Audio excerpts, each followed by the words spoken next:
દક્ષિણ ભારતમાં સર્જાયેલી upper air cyclonic circulation system ધીમી થઈ છે ત્યારે હવામાન વિભાગે રાજ્યમાં આગામી 7 દિવસ વરસાદની આગાહી કરી હતી, પરંતુ upper air cyclonic circulation system ધીમી થતાં હવે વરસાદ વહેલા થવાની શક્યતા ઓછી થઈ ગઈ છે।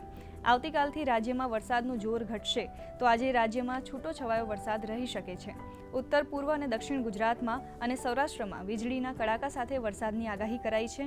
આજે સાબરકાંઠા, અરવલ્લી, મહીસાગર અને પંચમહાલમાં હળવાથી મધ્યમ વરસાદનું અનુમાન છે, તો માછીમારોને આજથી 1 જૂન સુધી દરિયો ન ખેડવા સૂચના અપાઈ છે।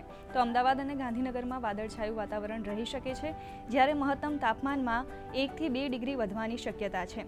અમદાવાદ અને તેની આસપાસના વિસ્તારોમાં મહત્તમ તાપમાન 39 डिग्री रहने की शक्यता है। आज का जो फोरकास्ट है, आज इसमें light rain with thunder strong with wind speed 30 to 40 kilometre प्रति घंटा में दिया गया है। इसमें लाइटनिंग का होने का भी संभावना है और जो आने वाला अगले 7 दिन तक बाकी ऐसा वार्निंग नहीं है। आज येलो वार्निंग दिया गया है और जो फिशरमैन के लिए आज वार्निंग दिया गया है 30 मई से लेकर 1 जून तक। जो उत्तर गुजरात का तटीय क्षेत्र है, इसमें स्ट्रॉन्ग विंड रहेगी